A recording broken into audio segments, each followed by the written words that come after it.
Coming up on 7:45, last week, House Speaker Kevin McCarthy proposed a bill that would block the Biden administration's student loan forgiveness plan.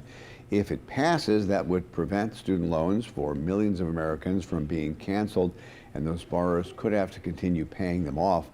We're being joined by financial planner Derrick Williams to talk about what folks with student debt need to know. And for a while, when the Biden administration first signed that, a lot of people thought, well, I'm going to be off the hook for thousands of dollars. Other people were saying it's just not fair because they either paid off their student loan or never went to college, and they feel they're paying off somebody else's loan. Yeah, so that you kind of get both sides. Yeah, no, there is both sides. I think, one, I think a lot of people think they're off the hook, but I think the one big thing that people need to realize is it's loans through the Department of Education. So if you took not private loans. Yeah, it's not private loans. So if you took maybe a loan through, an endowment through a university, or if you took a loan through, this bank or this private organization, that's not forgiven. You have to go into, your studentaid.gov and double check that it's an education loan, because that's where a lot of people think, those are off the hook, where, that is straight from the government versus, a private loan, that's not going to be forgiven. And right now, student loan debt, if I recall, the number was like $1 trillion overall. Yeah, it's around there. I do know there's been some cancellations just because there have been a couple of companies that have defaulted. So those loans have been forgiven, but for the most part, it's still over that $1 trillion mark.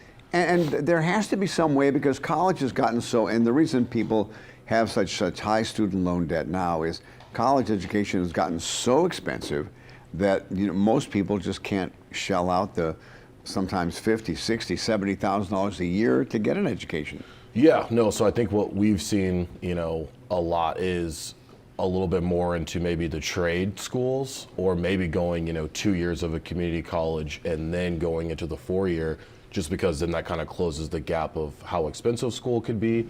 But then there's also, maybe some other ways to help supplement that, like, working for, a chemistry department and, getting some, financial aid through there. And when we look at the big picture, there's got to be some kind of comprehensive reform on student loans, maybe make them all federal, all low interest loans, then everybody has an equal shot.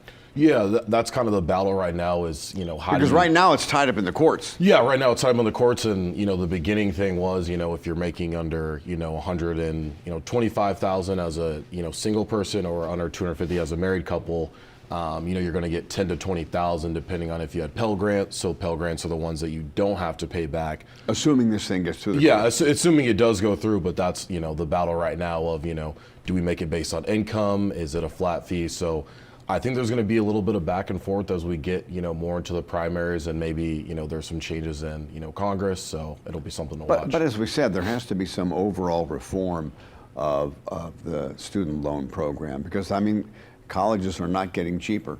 Yeah, no, they're not, and, that's always the battle. You see one side saying, let's make it to where people can, save and build a house, and then there's another side that says, let's try to get these, paid off as well. So it's going to be kind of an ongoing battle, but as of right now, no kind of word on what's going to happen until, earliest June, if not before. And quickly, since you do advise people, what do you tell people with kids who are getting ready to go to college? With kids going to, I would try to start as early as possible, just because, a lot of people, get to, maybe 14 and say, okay, let's, start saving. So, time is certainly, your friend, as well as looking at, some of the things that, I said, maybe looking into college and doing kind of that work program to where you get, some money towards school, as well as, taking advantage of every scholarship opportunity out there, because I know that's something that I made a mistake on as well. So scholarships and grants are a big help. All right, thank you very much. Thank you very much. We appreciate that. Let's go over